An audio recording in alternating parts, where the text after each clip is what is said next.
Bismillahirrahmanirrahim. Alhamdulillahirabbil alamin, wassalatu wassalamu ala asyrafil anbiya'i wal mursalin nabiyyina Muhammadin wa ala alihi wa ashabihi ajma'in. Wala haula wala quwwata illa billahi rabbil alamin.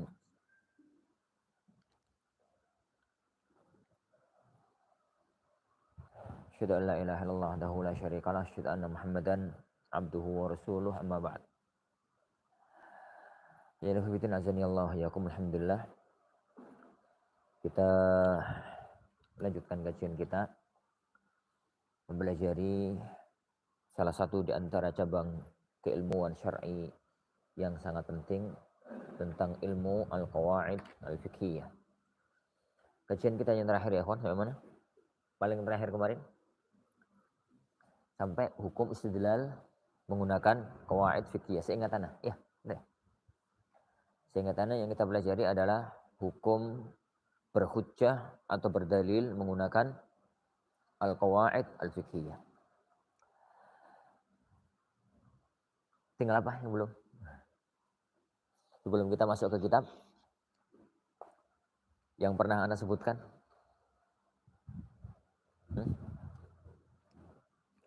Tabi'ahun. Seingatnya aja. Kita masih di muqaddimah. Mudah-mudahan ini pertemuan yang terakhir untuk muqaddimah. Kita mengkaji tentang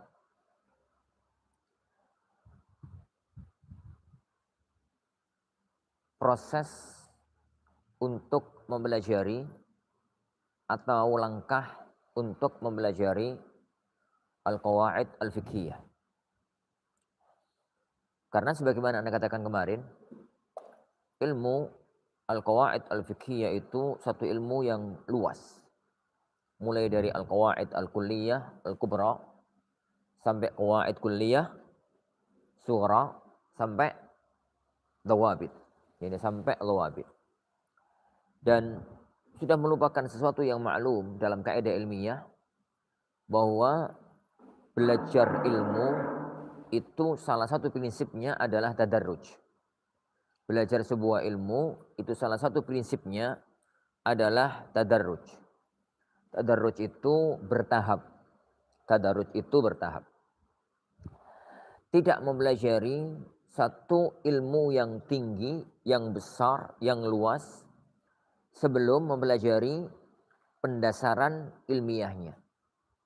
Dikatakan dalam kalimat yang masyhur, ta'amu al-kibar summun lis-sighar. Jadi makanannya orang dewasa itu bisa jadi racun untuk anak-anak. Untuk anak-anak.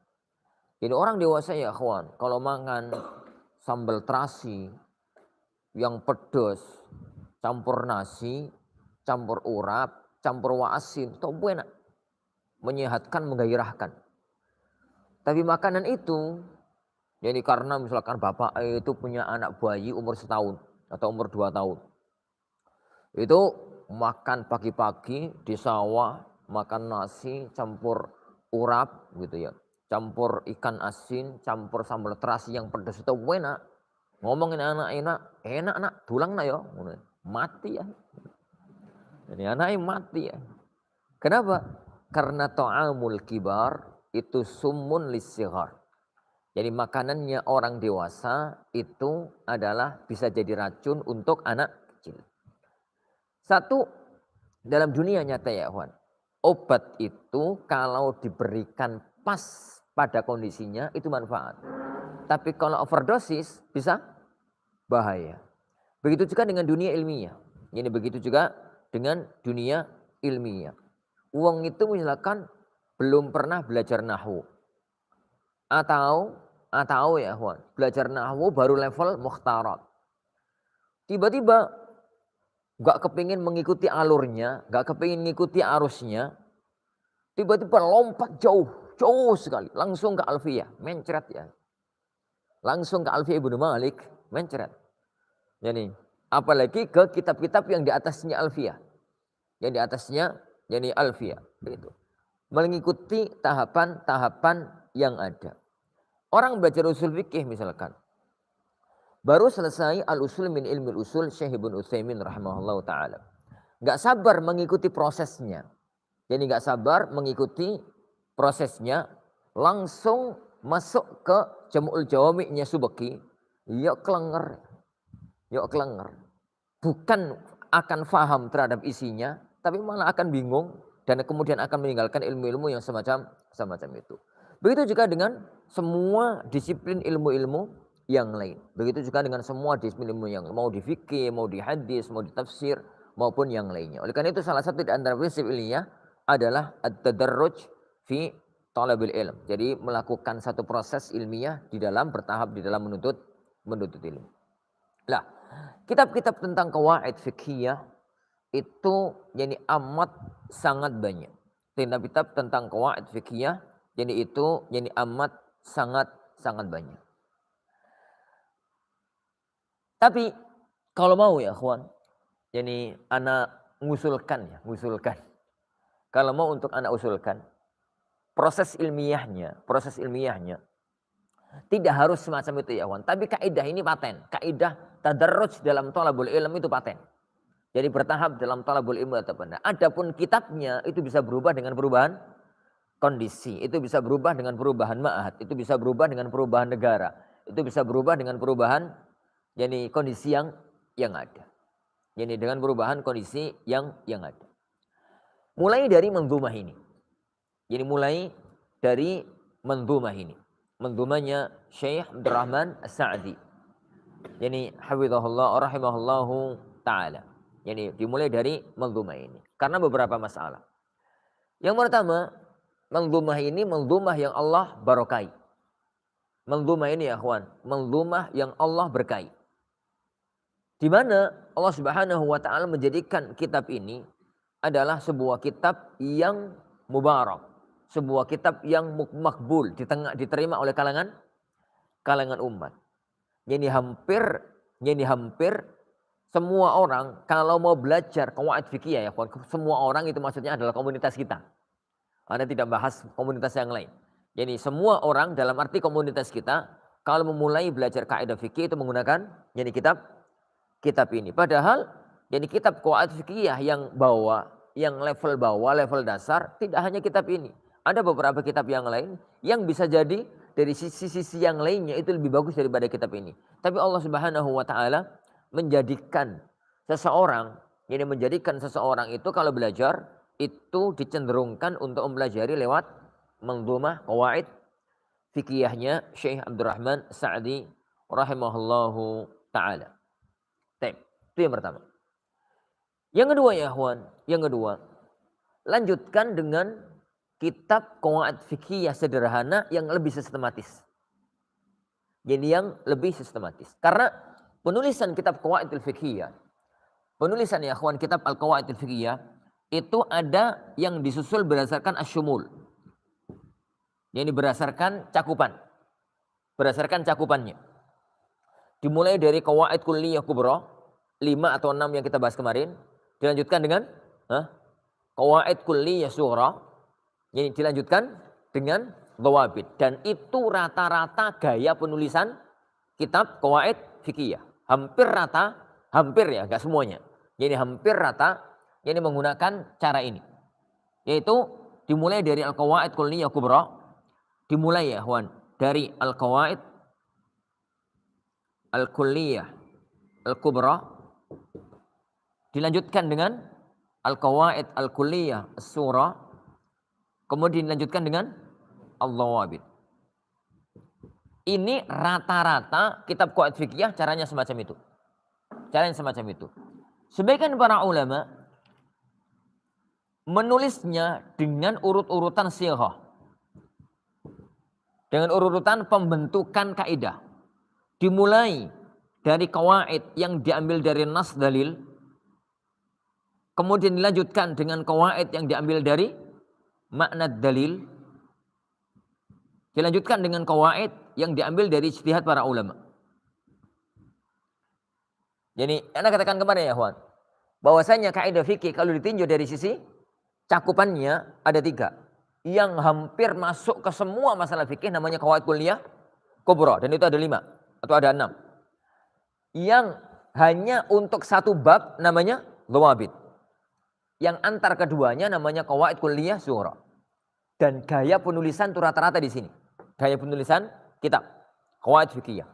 Tapi ada yang dengan model ini, ada kata kemarin bahwasanya qawaid fiqhiyah ditinjau dari sisi lafaz. Kaidah al-umur bima qasidiha, al-dhararu yuzal, al-yaqin la yazulu bisyak, al-istihad la yunqadhu bil istihad. Itu dari mana kata-kata itu muncul? Dari mana kata-kata itu muncul? Ada kata-kata qawaid fiqhiyah itu yang terambilnya dari nas dalil. Ada yang terambilnya dari makna dalil. Ada yang murni dari ijtihad para ulama. Sebagian ulama memulainya dari sini. Kaidah-kaidah ini habis, kemudian makna ke sini, baru kemudian ke kaidah yang terakhir. Jadi ada kaidah yang terakhir. Ada sebagian para ulama itu yang nulisnya itu dengan urut-urutan abjad, huruf hijaiyah. Semua kaidah yang diawali dari huruf hamzah, kemudian ba, kemudian ta, sampai ya. Dan kitab qawaid fikih terbesar urutannya pakai ini. Kitab qawaid fikih yang Anda sebutkan kemarin, yaitu Mausu'ah Al-Qawaid Al-Fiqhiyah di Syekh Sidki Al-Burnu, 13 jilid. Jadi yang 13 jilid jumlahnya, itu pun jadi penulisan beliau itu sudah disingkat-singkat, sudah diringkas-ringkas. Kaidah, yang makna, dalil, penerapan, contoh, dah itu tak. Dan singkat-singkat sekali. Jadi singkat-singkat sekali itu sampai 13 jilid. Jadi sampai 13 jilid, ini kitab qawaid fikih terbesar saat ini. Jadi saat ini, Anda belum tahu ada kitab jadi qawaid fikih lebih besar dibandingkan dengan kitab ini. Gaya penulisannya pakai abjad. Jadi gaya penulisannya pakai abjad. Dimulai dari kaidah yang huruf hamzah dulu, baru kemudian ini, baru kemudian ini, baru kemudian ini. Ada ya ikhwan, sebagian gaya penulisan kitab qawaid fikih itu nggak pakai urutan apapun. Oh, menulis apa ini? Oke, nggak pakai urutan apapun. Yuk enggak ini, yuk enggak ini, yuk enggak ini, yuk pokok ini, enggak urusan. Dan manzumah qawaidnya Syekh Sa'di di ini. Manzumah qawaidnya Syekh Sa'di di yang ini. Tidak ada urutan yang jelas di manzumah ini. Tidak ada urutan yang jelas di manzumah ini. Tidak pakai urut-urutan ini, tidak pakai urut-urutan ini, tidak pakai urut-urutan ini. Pokoknya jadi pokok, bukan pokoknya asal ya, Mas. Ya nggak mungkin lah kalau begitu. Jadi manzumahnya Syekh Sa'di itu tidak pakai urutan apapun. Tapi Allah itu menjadikan hati di komunitas kita ya kawan. Itu kalau belajar itu mesti dilewat ini. Dan itu adalah sesuatu yang Allah berikan kepada sebagian kitabnya para ulama yang tidak Allah berikan kepada yang lain. Jadi Allah Maha tahu kenapa kok itu dilakukan. Bisa jadi karena penulisnya sangat ikhlas. Bisa jadi itu ya kawan. Karena anak nggak mau nyebutkan ya kawan. Jadi manzumah ini ada beberapa catatan. Yang dulu pernah saya katakan di majelis ini. Ada beberapa catatan, tapi Allah Subhanahu wa taala menjadikan kitab itu adalah kitab yang makbul di tengah-tengah kaum muslimin. Tidak mesti ya kawan, kitab itu yang diterima di kalangan kaum muslimin itu kitab terbaik, tidak mesti. Jadi anak contohkan yang kecil aja. Kitab Alfiyah An-Nahwu. Alfiyahnya Nahwu Ibnu Malik. Alfiyah yang kondang itu loh. Jadi kalau belajar nahwu itu mau nggak mau harus melewati kitab ini. Jadi harus melewati kitab ini. Alfiyah, yani kitab nahwu yang dengan bentuk manzumah 1000 bait yang kemudian dikasih judul Alfiyah An-Nahwu itu bukan satu, bukan kitab ini toh. Kitab itu ada sekitar 5 dengan judul yang sama. Sebelum Ibnu Malik sudah ada Nahwu Alfiyah tulisannya Ibnu Mu'ti. Makanya beliau mengatakan di awal-awal manzumah jadi Alfiyah, beliau mengatakan Alfiyahku ini fa'iqata Alfiyah Ibnu Mu'ti. Alfiyahku ini lebih bagus kata beliau dibandingkan Alfiyahnya Ibnu Mu'ti. Ya serapopo lah, pede-pede didik kan rapopo. Tapi setelah beliau datanglah Imam Suyuti rahimahullah ta'ala. Beliau melihat, beliau menulis kitab yang sama, dengan judul yang sama, jadi dengan judul yang sama, Dan beliau mengklaim bahwasanya alfiyahnya itu fa'iqata Alfiyah bin Malik. Alfiyahku ini lebih bagus daripada alfiyahnya Ibnu Malik. Setelah Suyuti, datang salah satu ahli bahasa Al-Ajhuri. Beliau nulis kitab yang sama, melihat alfiyahnya Ibnu Mu'ti, melihat alfiyahnya Ibnu Malik, melihat alfiyahnya Suyuti. Beliau mengatakan, beliau menulis alfiyah yang sama, satu alfiyah, yang mirip-mirip dengan itu, dan beliau mengklaim alfiyahku lebih bagus daripada alfiyahnya Suyuti. Jadi ada alfiyahnya Ibnu Mu'ti. Ada alfiyahnya Suyuti. Ada alfiyahnya Al-Ajhuri. Dan ada satu alfiyah lagi mu'asir.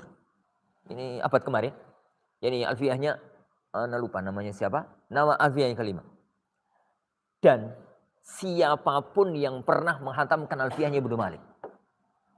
Dan siapapun yang pernah nelaah alfiyahnya Suyuti. Anak secara pribadi mengatakan bagusan Suyuti.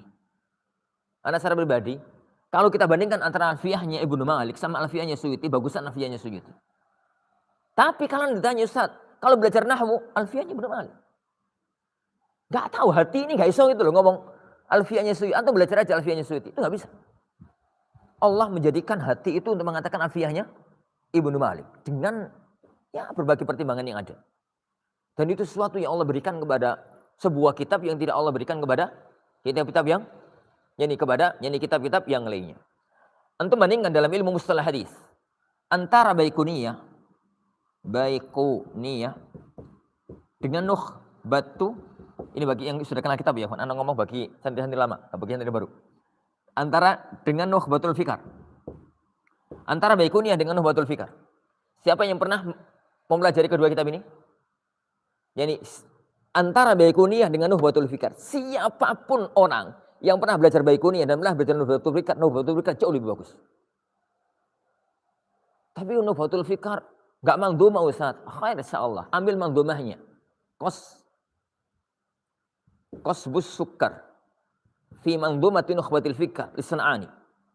Penulis Subul Salam. Ini Qasbus Sukkar fi nadhmi Nukhbatil Fikar. Siapapun orang itu membandingkan antara ini dengan ini, maka dia akan mengatakan Nukhbatul Fikar jauh di atas Baiquniyah. Tapi nggak tahu. Hati ini kalau belajar pendasaran mustalah hadis yang dipilih mesti Baiquniyah. Allah itu memberikan kecenderungan pada seseorang yang tidak diberikan kepada satu kitab yang lainnya. Ini sampai pun anak pada waktu nyusun kurikulum di Al-Furqan, anak pakai Baiquniyah, diprotes sama sebagian teman-teman. Teman lucu, katanya bagusan Nukhbatul Fikar. Iya, tapi nggak tahu. Pokoknya Baiquniyah. Harus lewat Baiquniyah. Meskipun setelah Baiquniyah, anak jadikan Nukhbatul Fikar adalah muqarrar kurikulum setelah Baiquniyah. Tapi harus melewati Baiquniyah. Ini. Dan itu yang Allah berikan kepada mangdumahnya Syekh As-Sa'di. Mangdumahnya Syekh As-Sa'di. Bukan berarti mangdumah ini terbaik ya, kawan. Dari sisi penataan ilmiah. Tapi begitu Allah Subhanahu wa taala menjadikannya. Makanya Anda katakan, setelah orang itu belajar mangdumah Syekh Sa'di. Mangdumah gitu ya. As-Sa'di. Maka kalau mau lanjut ya, bukan sekedar kenal, tapi mau benar-benar mendalami qawaid fikih, maka harus masuk ke kitab pendasaran lagi, tapi yang sistematis, yang urut-urutannya jelas. Dan urut-urutannya jelas yang terbagus itu ini. Dimulai dari qawaid kulliyah kubra, lanjut ke qawaid kulliyah sughra, dan lanjut ke dhawabit. Dan lanjut ke dhawabit. Tapi ambil kitab yang masih dasar. Jangan langsung ke kitab yang di atasnya. Ambil kitab yang masih dasar. Ambil kitab yang masih dasar. Syekh Khalid Al-Musyaiki, salah satu murid utamanya Syekh Shalih Ibnu Utsaimin, mempunyai satu kitab yang sangat bagus. Beliau kasih nama Al-Khulasah fi Al-Qawaid Al-Fiqhiyah. Tipis kitabnya.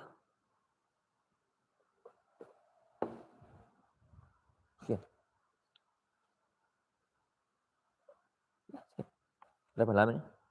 Benar, sekitar 60-an halaman. kitabnya tipis, hanya kaidah, makna, dalil, terus contoh. Ya wis gitu. Per kaidah itu 1 lembar, 2 lembar. Kok 2 lembar, 2 halaman. Ini. Sebanyak semacam itu. Baru setelah ini, jadi kalau mau lanjut, maka ke kitab-kitab yang di atasnya, dan ini banyak bisa pilih kali itu. Salahnya itu, kalau sudah sampai sini ya kawan ngerti jalan lah. Jadi selanjutnya itu pakai, jadi menggunakan kitab, jadi apa itu sudah, jadi sudah ngerti jalan. Kenapa ya kawan?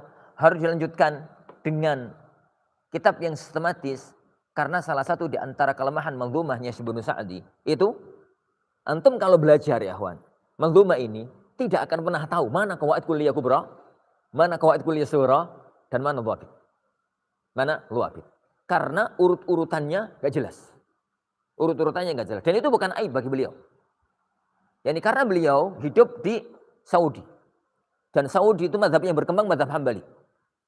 Yani, dan sandaran utama qawaid fikih di mazhab Hambali itu adalah qawaidnya Ibnu Rajab. Qawaidnya Imam Ibnu Rajab rahimahullahu taala. Yani, dan qawaidnya Ibnu Rajab memang tidak ada urutan yang pasti. Ini kuatnya Ibnu Rajab itu beliau mempunyai gaya urutan sendiri yang itu ini tidak mengambil urut-urutan yang kondang di kalangan para ulama. Sehingga kitab-kitabnya Syekh Sa'di, mau kitab ini manzumah qawaid fikihnya beliau maupun Al-Qawaid wal Ushul Jami'ah, kitab yang di atasnya ini, itu dua-duanya mengambil dari qawaidnya Ibnu Rajab. Yani qawaidnya Imam Ibnu Rajab rahimahullahu taala, qawaidnya Ibnu Rajab itu majlid. Yani qawaid Ibnu Rajab rahimahullahu taala, dan qawaid itu yani tidak dibangun di atas urut-urutan yang jelas. Ada metodologi tersendiri yang dipakai oleh Imam Ibnu Rajab rahimahullahu taala untuk yani melakukan hal tersebut. Adapun di kitab ini ada beberapa kitab tapi nggak kondang.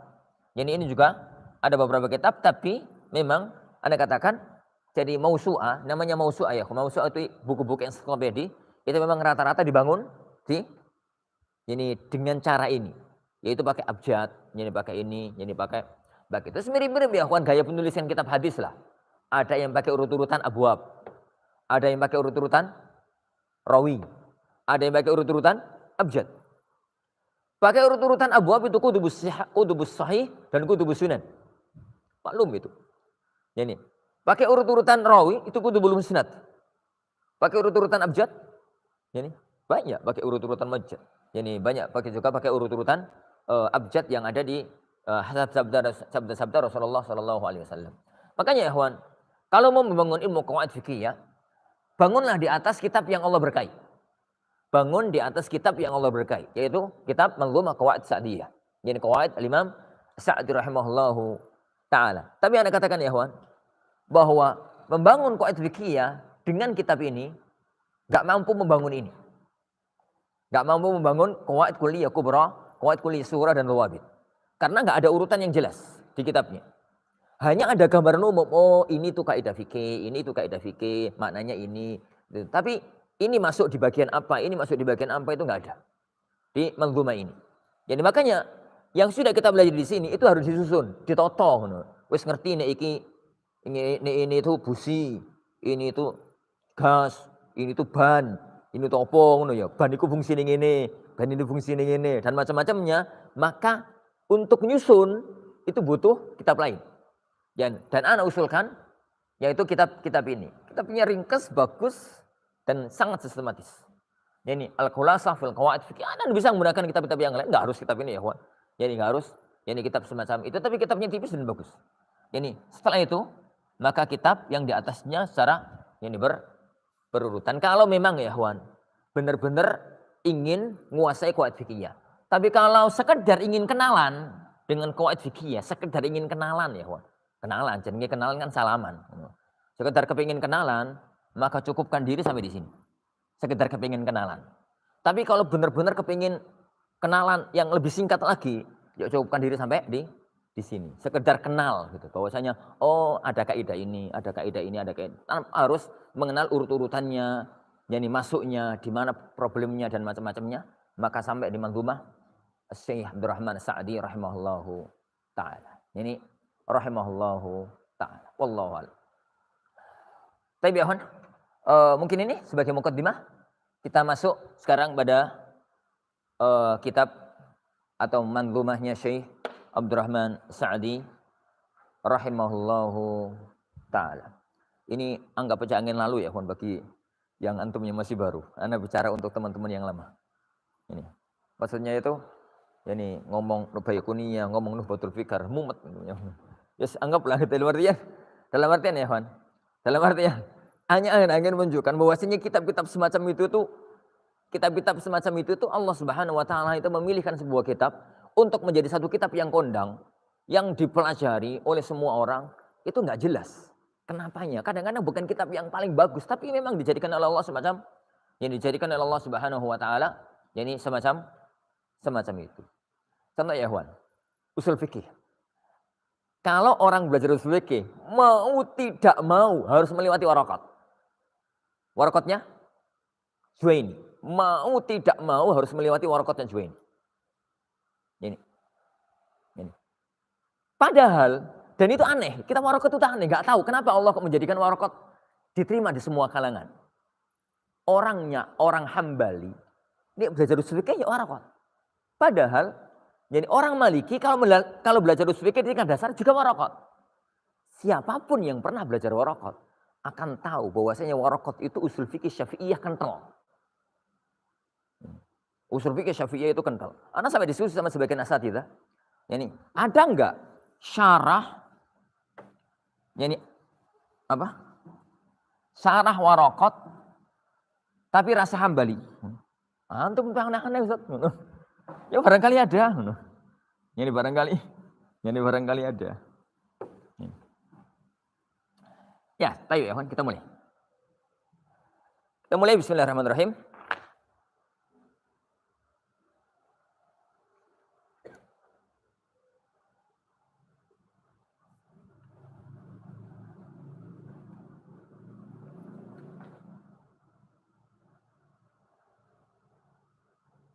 Tabi'un.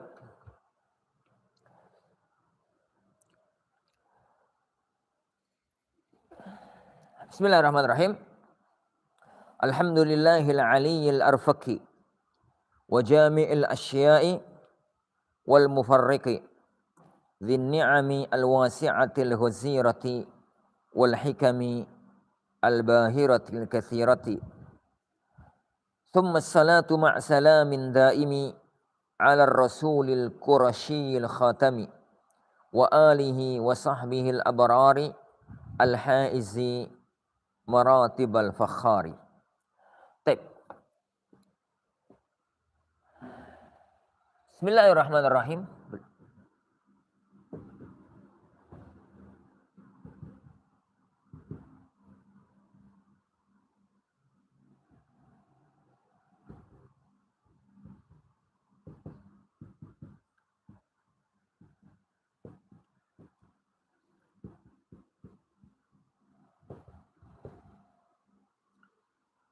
Bismillahirrahmanirrahim. Al-Mu'allif rahimahullah ta'ala memulai manzumahnya dengan basmalah. Mu'allif Syekh Sa'di memulai manzumahnya dengan basmalah. Ini kadang-kadang basmalahnya ada, kadang-kadang enggak. Tapi di nuskhah aslinya beliau ada mulainya dengan basmalah. Memulai sebuah kitab ya ikhwan dengan basmalah itu dilandasi dengan 4 dalil. Memulai sebuah kitab dengan basmalah itu dilandasi berdasarkan 4 dalil. Yang pertama ya ikhwan.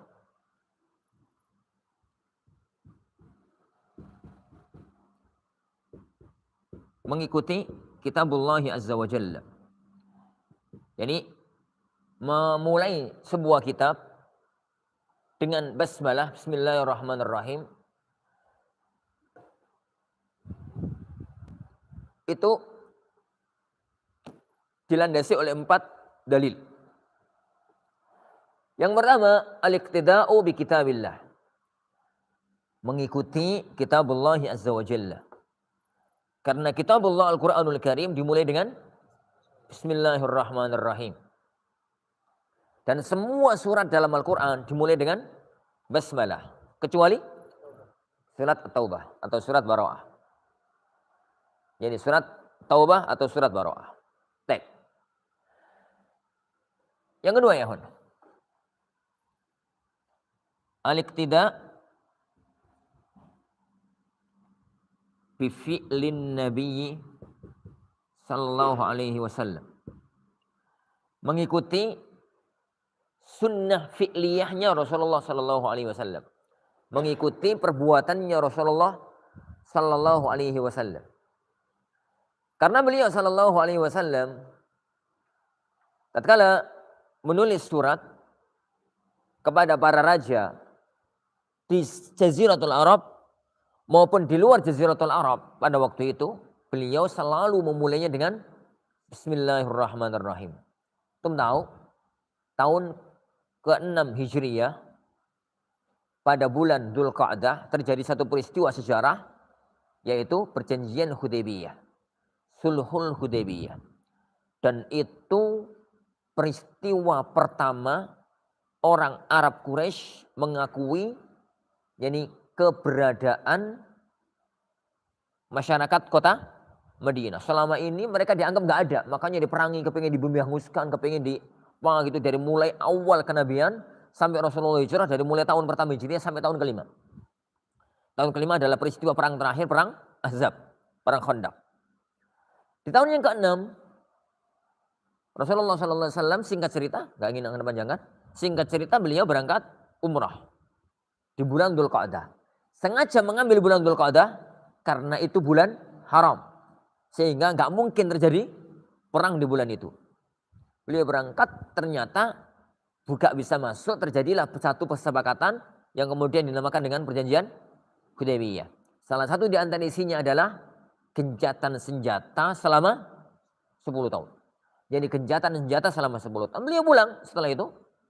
Dan awal tahun ke-7, maka beliau menggunakan kesempatan gencatan senjata itu, karena sudah lagi sibuk dengan perang, sudah tidak ada lagi kekhawatiran diserang, karena ada gencatan senjata selama 10 tahun, beliau gunakan untuk mengembangkan sayap dakwah. Beliau nyurati kepada para raja Jaziratul Arab dan kepada para raja di luar Jaziratul Arab.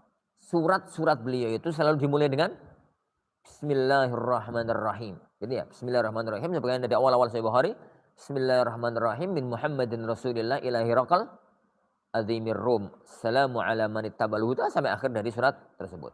Jadi, maka memulai sebuah kitab dengan Bismillahirrahmanirrahim itu al-iqtida bi fi'lin nabi, mengikuti perbuatannya Rasulullah sallallahu alaihi wa ala alihi wasallam, mengikuti perbuatannya Rasulullah sallallahu alaihi wa ala alihi wasallam. Yang ketiga, al-isti'nas.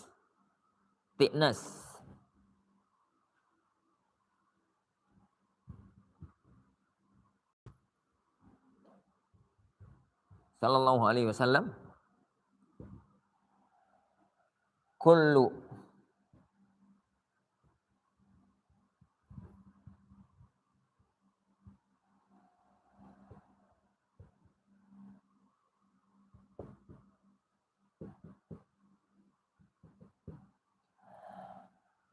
al-isti'nas, ana tulis isti'nas ya, bukan istidlal. Isti'nas itu penguatan dalil pokok. Jadi cermati kitab-kitab para ulama. Mereka itu kalau membangun satu masalah, kenapa kok setelah menyebutkan dalil yang pokok itu di bawahnya itu disebutkan dalil-dalil lain padahal dhaif, dan mereka tahu kalau itu dhaif. Lihat kitab-kitabnya Ibnu Qayyim, lihat kitab-kitabnya Syaukani, lihat kitabnya para ulama. Itu kalau menyebutkan satu masalah, bab ini hukumnya begini, itu dalilnya Al-Quran, dalilnya As-Sunnah, kemudian bawahnya itu dan dalil ini, padahal hadisnya dhaif. Padahal hadisnya dhaif. Dan itu pula yang menjadikan para ulama di kitab-kitab Sunan itu menyebutkan hadis-hadis dhaif. Istilah mereka itu bukan untuk istidlal, bukan untuk berdalil, tapi untuk isti'nas. Isti'nas itu ya apa ya? Menguatkan. Seandainya ini dipakai, ya orang apa? Bukan dipakai, nggak menggugurkan hukum asal. Yang kita bahas itu adalah memulai apa? memulai sebuah kitab dengan basmalah. Dalil pokoknya ini dan ini. Yang pertama mengikuti kitabullah, yang kedua mengikuti perbuatannya Rasulullah Shallallahu Alaihi Wasallam. Tapi ditemukan sebuah dalil yang secara riwayat diperselisihkan oleh para ulama. Yang secara riwayat diperselisihkan oleh para ulama. Sahih dan tidaknya. Sahih dan tidaknya. Yaitu syafaat yang diucapkan beliau Sallallahu Alaihi Wasallam, kullu amrin dzibal. Semua perkara penting yang tidak la yubta'u bil basmalah, yang tidak dimulai dengan basmalah fa huwa aqta, maka dia terputus keberkahannya. Terputus keberkahannya. Semua perkara penting yang tidak dimulai dengan basmalah maka dia terputus keberkahannya. Kalau ini kita anggap sahih sebagaimana itu pendapat sebagian para ulama semacam Subki, semacam Nawawi dan sebagian para ulama-ulama hadis yang mengatakan bahwasanya hadis ini sahih, maka lafaz ini kita ganti dengan istidlal, itu bisa. Berdalil dengan ini. Kalau kita anggap hadis ini sahih ya Wan, maka nomor 3 ini jadi nomor 2, nomor 2 jadi nomor 3. Kenapa? Karena hadisul qaul itu lebih kuat dibandingkan hadisul fi'l. Jadi hadis yang berupa ucapan itu lebih kuat dibandingkan hadis yang berupa perbuatan. Dalam bahasa ilmu ushul fikih, as-sunnah qauliyah itu lebih dikedepankan dibandingkan dengan sunnah fi'liyah. Sunnah yang itu diambil dari sabdanya Rasulullah SAW itu lebih dikedepankan dibandingkan sunnah yang diambil dari perbuatannya beliau Sallallahu Alaihi Wasallam. Kalau hadis ini dianggap sahih ya kawan, semacam yang dikatakan oleh Nawawi, misalkan beliau mengatakan hadis ini sahih dan sebagian para ulama hadis yang lainnya, maka kita katakan bahwasanya di sini ini istilahnya adalah istidlal. Berdalil dengan kullu amrin dzibal la yubda'u bil basmalati fa huwa aqta. Dan urut-urutannya dibalik. Jadi yang ketiga jadi nomor 2, yang kedua jadi nomor 3. Tapi ana tulis ini ke nomor 3 dengan bahasa istiqnas karena yang kondang di komunitas kita ini hadis dhaif. Ana berkata ini ya kawan. Yang kondang di komunitas salafiyin hadis ini dhaif. Mengikuti Syekhul Albani rahimahullah taala. Dan ana paparkan ini ya kawan. Ana paparkan itu karena Al-Imam Al-Albani rahimahullah salah satu di antara para ulama hadis. Yang kalau memang beliau mensahihkan dan ada ulama hadis yang lain yang mendhaifkan dan kita bukan termasuk orang-orang yang mampu telaah rijalus sanad, maka kita harus tetap mengatakan hadis ini disahihkan oleh beliau, didhaifkan oleh yang lain. Disahihkan oleh beliau, disahihkan oleh yang lain. Sehingga tatkala diskusi ilmiah, maka kita paham tatkala ada orang lain berdalil dengan dalil itu sangat wajar karena bagi dia di ulamanya adalah hadis itu sahih misalkan. Hadis itu sahih, misalkan. Tapi bagi yang mampu, bagi level-level thalabul ilmu ya akhwan yang papan atas, yang mampu telaah ilmiah, maka dia bisa yakin ini sahih atau ini dhaif. Selagi orang yang di level-level kita, maka ya tetap bisa mengatakan ini disahihkan oleh Syekh Albani misalkan, didhaifkan oleh Ibnu Hajar. Ini didhaifkan oleh Ibnu Hajar, disahihkan oleh Al-Albani misalkan ya akhwan. Semacam itu, dan itu yang hadis jenis semacam itu seambrek. Ini hadis yang jenis semacam itu seambrek gitu, seambrek banyaknya. Ini sangat banyak. Kalau kita katakan bahwasanya hadis ini dhaif, maka bukan istidlal lafadznya, tapi istiqnas, sekedar menguatkan. Ini sekedar menguatkan sebuah dalil yang ada. Menguatkan sebuah dalil yang sudah ada. Taib. Yani istiqnas gitu ya. Biqauli Nabi sallallahu alaihi wasallam, kullu amrin dzibal la yubta'u bil basmalah fa huwa aqta. Semua perkara penting yang tidak dimulai dengan basmalah maka dia itu terputus. Yang keempat, ini at-tabarruk bismillah fi bidayati al-amal. Yani ngalap berkah, ngambil berkah dengan nama Allah, yani di awal pekerjaan. Di awal pekerjaan. Kenapa ya? Nama Allah Subhanahu wa taala itu nama yang mubarak. Nama yang penuh dengan keberkahan. Kalau disebut di awal satu pekerjaan, yani satu perbuatan, maka mengandung manfaat yang besar. Orang itu kalau makan baca basmalah, setan gak melok makan. Kalau gak baca basmalah, itu setan melok mangan. Ini setan itu melok mangan. Makanya kalau itu makan nggak baca basmalah, minum nggak baca basmalah, setan ini lemu-lemu, bergizi, sehat-sehat. Makan ini godo itu kuat. Tapi ini kalau makan minum kita tuh baca basmalah terus, setan itu kuru-kuru gitu. Kekurangan gizi. Dan mereka nggak mungkin masuk rumah sakit karena setan nggak di rumah sakit. Dia nggak punya rumah sakit. Setan kalau setan itu kan koncoan yo, ketemu gitu. Setan kalau setan itu ketemu, ngono ku ngobrol. Iku kira-kira ya, Wan. Kira-kira. Ya ora tau ngerti aku ngobrol. Kira-kira itu ngomong, Kang, sampean kok lemu Kang? Nah iya, yang tak ikuti ora tau mau cepet malah kok. Nah sampean apa kok guru? Oh iya, tak ikuti santri. Mau cepet malah terus. Tabarruk. Dalam hadis-hadis yang lain yang kondang, jadi bahwasanya orang itu kalau masuk rumah baca basmalah tatkala nutup pintu, maka setan nggak bisa masuk. Jadi kalau kemudian tidak baca basmalah, maka setan jadi bisa masuk, bisa ikut nginep di rumah tersebut dan macam-macam lah. Itu namanya tabarruk, mengambil berkah dengan nama Allah Subhanahu wa yani mengambil keberkahan dengan nama Allah Subhanahu wa taala di awal setiap pekerjaan. 4 dalil ini yang dijadikan landasan para ulama kenapa mereka itu kalau nulis sebuah kitab selalu dimulai dengan Bismillahirrahmanirrahim. Dimulai dengan Bismillahirrahmanirrahim. Cukup sampai di sini ya pembahasan tentang masalah basmalah, tidak kita luaskan lebih dalam. Beliau memulai manzumahnya. Yani beliau memulai manzumah ya. Manzumah itu adalah yani sebuah ilmu yang disusun dengan bahasa syair. Yang disusun dengan bahasa syair. Karena kitab itu ya, sebuah kitab ya. Itu ada yang disusul dengan manzumah, ada yang disusul dengan mansur. Manzumah ada yang disusul dengan mansur. Mansur itu gaya penulisan yang tidak ada gaya penulisan yang tidak ada kaidah penyusunannya. Kalau manzumah semacam itu kan paten. Makanya yani di kitab yang antum pegang itu, manzumah yang ada itu, jadi setiap baris itu sama persis gitu. Ini tidak bisa ada kaidahnya. Ada kaidahnya. Namanya manzumah. Jadi namanya itu manzumah. Namanya itu manzumah. Taib. Yang kedua, mansur. Jadi mansur itu yang disusun ini biasa lah, omong-omongan biasa, kitab tulisan biasa. Semua kitab hampir rata-rata ditulis dengan bahasa mansur. Lah, kitab ini adalah manzumah. Jadi manzumah Syekh Abdurrahman As-Sa'di rahimahullahu taala.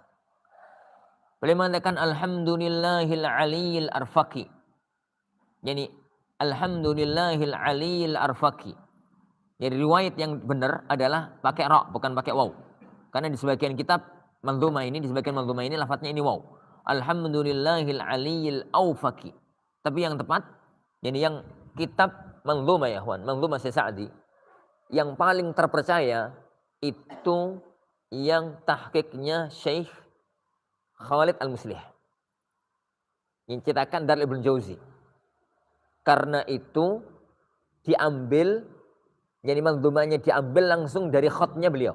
Khotnya Syekh Abdurrahman As-Sa'di. Anda tahu Syekh Khalid Al-Muslih itu menantunya Syekh Utsaimin. Dan Syekh Utsaimin itu murid utamanya Syekh As-Sa'di. Ini Syekh As-Sa'di. Lafadznya adalah alhamdulillahil aliyil arfaqi wa jami'il asya'i wal mufarriqi. Jami'il asya'i wal mufarriqi. Alhamdulillah segala puji bagi Allah, al-aliyyi yang maha tinggi, al-arfaqi yang maha rif, yang maha lembut. Wa jami'il asya'i wal mufarriqi. Allah adalah zat yang mengumpulkan banyak hal dan memecahkan banyak hal. Ini wa jami'il asya'i wal mufarriqi. Allah lah yang menjami' al-asya' wal mufarriq dan memisahkan al-asya'. Alhamdu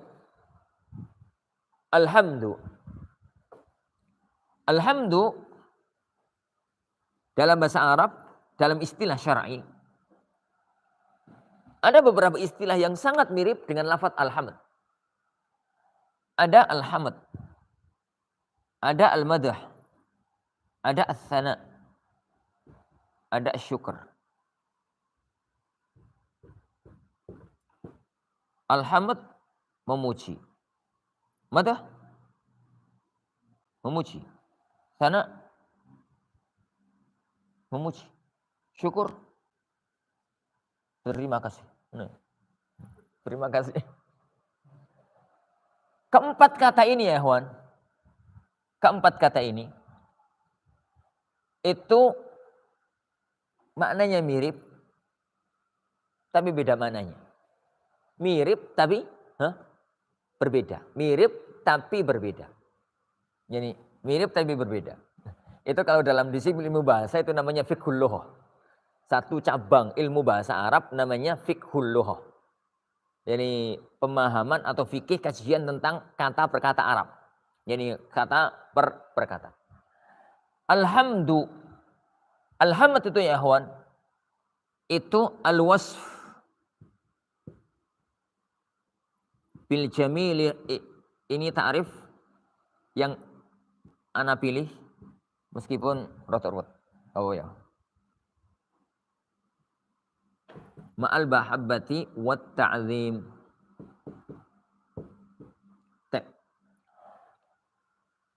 Al-wasfu hamd itu adalah yang kita terjemahkan dengan memuji.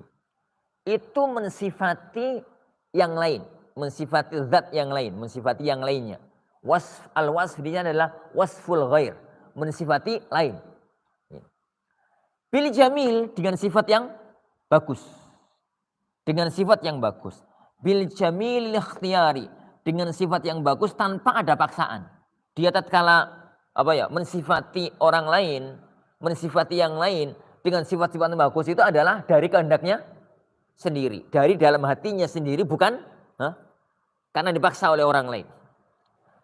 Disertai dengan ma'al mahabbati wat ta'zim, dengan rasa cinta, dorongan dia itu memuji, mensifati yang lain dengan sifat yang bagus, itu karena dorongan rasa cinta dan dorongan rasa mengagungkan. Itu namanya alhamd.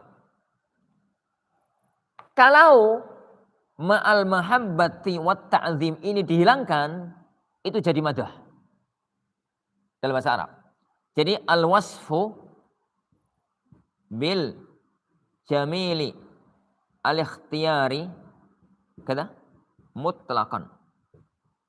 Tapi lafaz mutlaqan enggak bisa ditulis. Ini.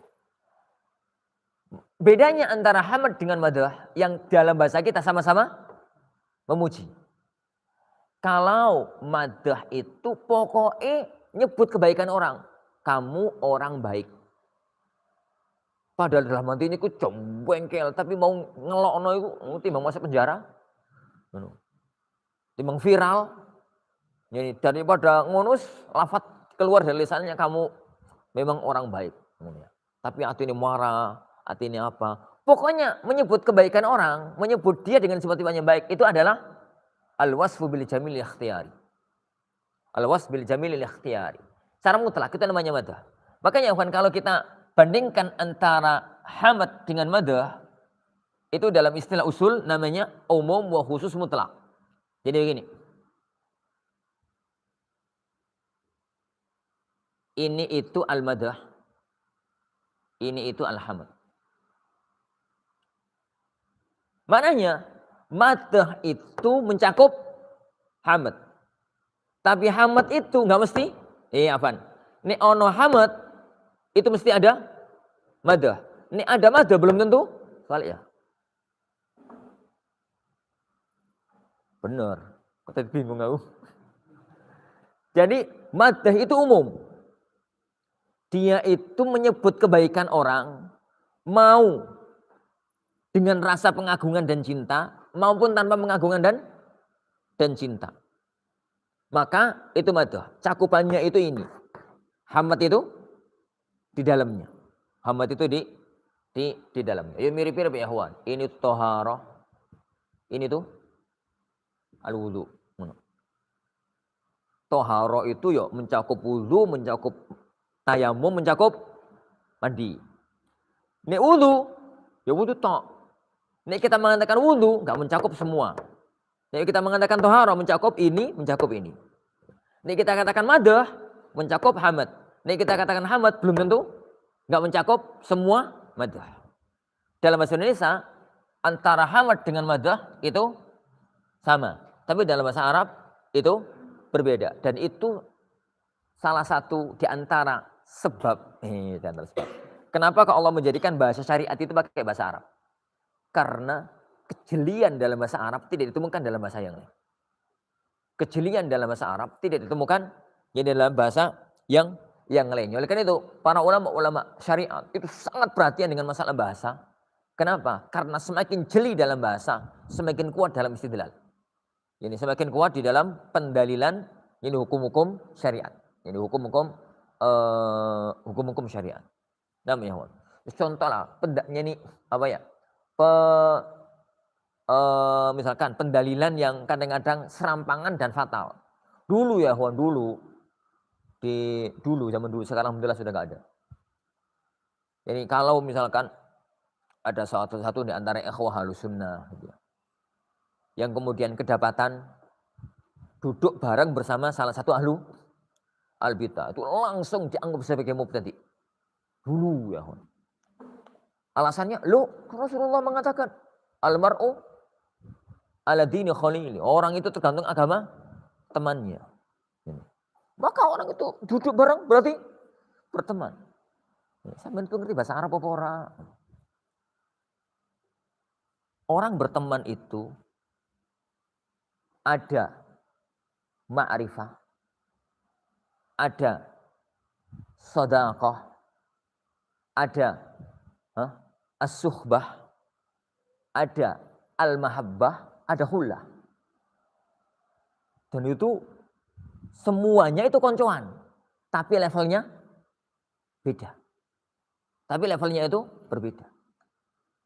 Jadi yang tertinggi itu hullah, di bawahnya mahabbah, di bawahnya lagi suhbah, di bawahnya lagi ya sekedar sedekah, sekedar kenal, sekedar konco.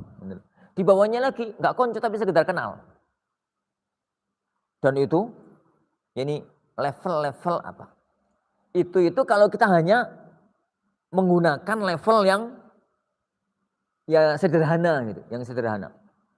Sedangkan levelnya mahabbah sendiri, itu Ibnu Qayyim sampai menyebut di atas 10 atau di atas 15, anda lupa, dalam kitabnya Rawdatul Muhibbin. Jadi bahasanya kalau ini maknanya itu, kalau ini maknanya itu dan macam-macamnya. Dan itu tidak ada dalam bahasa yang lain. Makanya tatkala Rasulullah SAW itu ngomong, yani al-mar'u ala dini khalili, di bawah sekedar konco, itu ya dalilnya di utara, pendalilannya di timur. Gak nyambung blas. Ini gak nyambung blas. Nah, ini kejelian dalam bahasa Arab yang dengan salah satu sebab itulah kita bisa mendeteksi kenapa kok Allah Subhanahu wa taala menjadikan bahasa wahyu terakhir itu bahasa Arab. Bahasa wahyu terakhir jadi bahasa Arab. Disengaja oleh Allah Subhanahu wa taala. Taib. Ats-tsana. Ats-tsana ada perselisihan di kalangan para ulama, sebagian mengatakan ats-tsana itu juga hamad. Ats-tsana dan hamad ini sama. Tapi yang paling zahir ats-tsana itu adalah tikrar al-hamad. Hamad itu tadi kalau diulang maka dia itu adalah ats-tsana. Dan itu pendapat yang lebih tepat dibandingkan dengan kita mengatakan tsana dan hamad itu satu. Dibandingkan dengan kita mengatakan tsana dan hamad itu satu. Karena beberapa alasan. Yang pertama, ats-tsana itu diambil dari kata-kata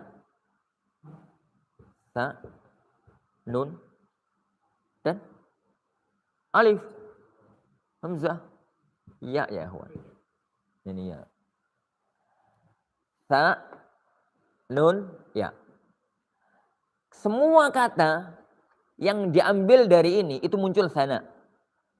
Muncul nah. Ngene ya. Muncul as-san. san.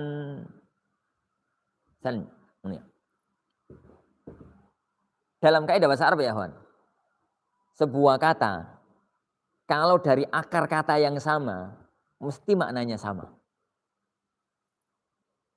Ilmu ini dalam bahasa Arab namanya ilmu istiqaq. Ilmu pecahan kata. Semua bahasa Arab kalau akar katanya sama, mesti maknanya sama.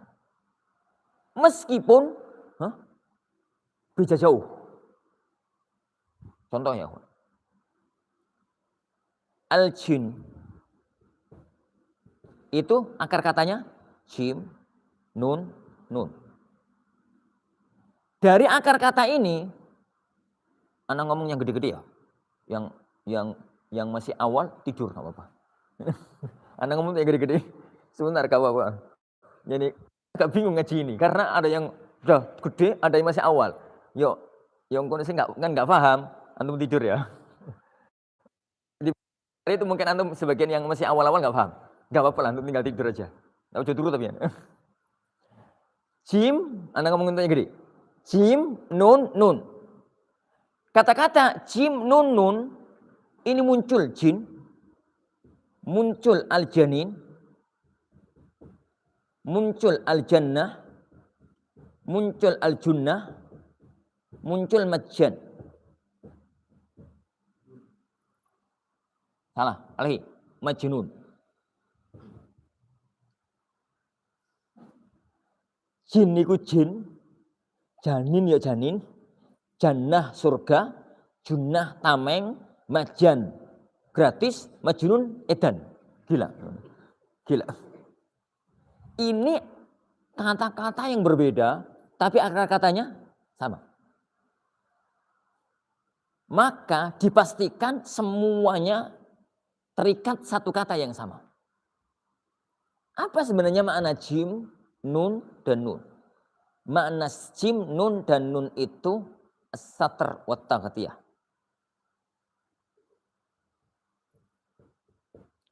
Menutupi. Makna jim, nun, nun itu menutupi. Taib. Kenapa jin dinamakan dengan jin? Li'annahu mastur an a'yunin nas. Tertutup dari pandangan orang. Kenapa janin dikatakan dengan jin? Li'annahu masturun fi dhulumatin thalath. Tertutup di 3 lapis. Kulit, terus rahim, terus selaput ya. Apa itu jenis? Apa jenisnya dalamnya itu? Semula, ketuban. Jannah, junnah ya kawan. Dinamakan dengan junnah li'annahu satir. Satir sahibahu, yang nutupi orangnya, pemegangnya dari senjata lawan. Taib.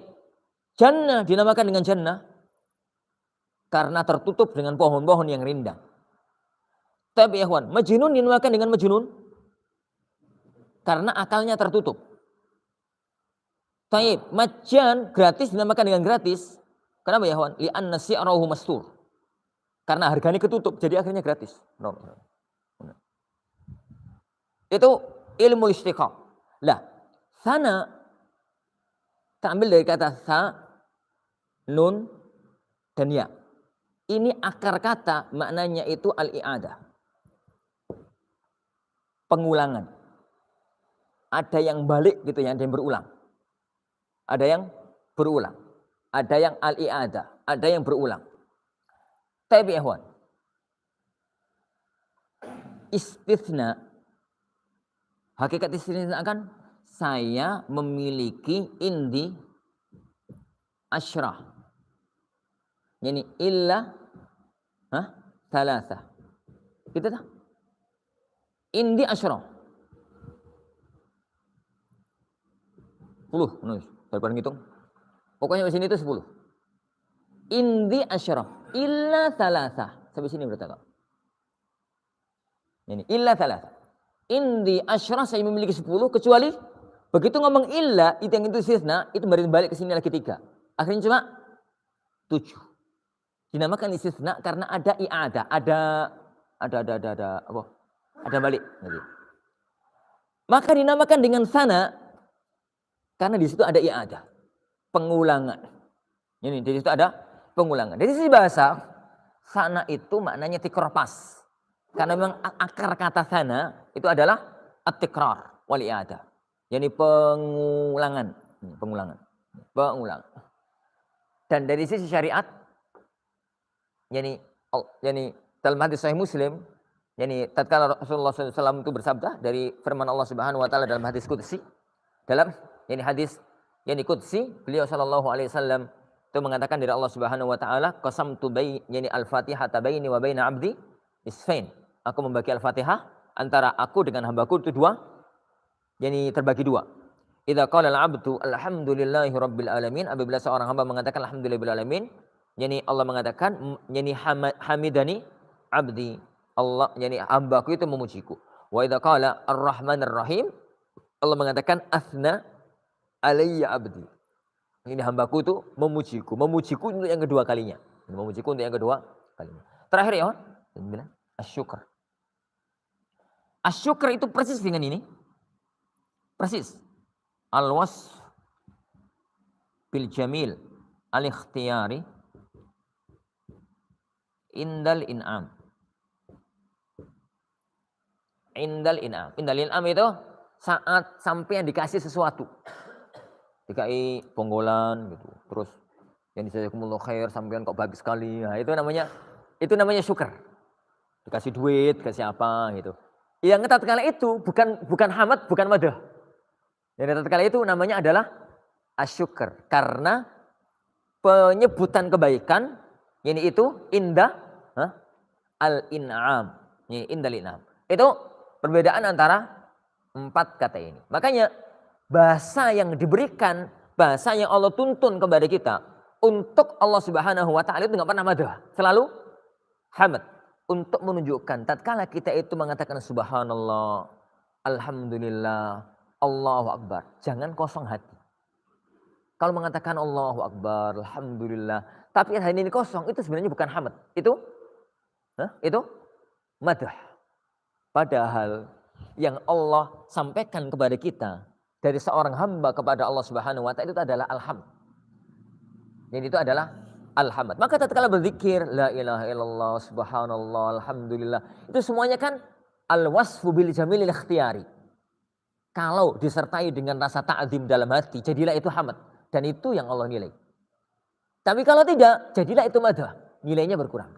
Jadilah itu adalah madah yang bukan hamd dan nilainya akan berkurang. Wallahu alam bishawab. Nah, tapi ikhwan, lanjut begini, maksudnya anak jelaskannya bait per bait dengan cara ini, atau anak singkat lagi, atau anak tinggikan lagi. Ini ya. Ini bingung anak sebenarnya ikhwan. Mau pakai level antum yang masih awal masuk, sebenarnya ini ketinggian. Anak nggak boleh menerangkan ini kalau ngajar di level yang baru masuk. Anak haram menerangkan ini. Nggak boleh ya ikhwan. Menyuapi bocah bayi umur 2 tahun pakai sego pecel. Tapi kalau anak turunkan, anak kasihan yang gede-gede. Kasihan yang wis gede-gede gitu. Diturunkan di bawah ini. Anak sekedar mengatakan alhamdulillah, alhamdulillah itu pujian kepada Allah. Nah, selesai ya, Wan. Camopet iku katam iku. Iku rong dina katam ini. Dan kalau Anda tinggikan lagi, basmalah bisa 2 kali pertemuan. Ini bahas basmalah itu bisa 2 kali pertemuan, bahas mu'allaqat, bahas ini, bahas itu dan macam-macamnya. Ini. Gimana ya, Wan? Ini uji coba ini. Kita jalan di atas ini, Anda turunkan atau Anda tinggikan. Anda tinggikan itu tidak mungkin. Ini tinggal lanjut di level ini atau Anda turunkan. Hanya Ustaz Sabit nanti yang menentukannya. Ini yang menentukan. Allah Subhanahu wa taala ini yang kita pelajari. Allah Subhanahu wa taala kita lanjutkan ini pada pertemuan yang akan datang bi'idzni rabbina tabaraka wa taala. Kita akhiri majelis kita. Subhanakallahumma wa bihamdika asyhadu an la ilaha illa anta astaghfiruka wa atubu ilaik. Assalamualaikum warahmatullahi wabarakatuh.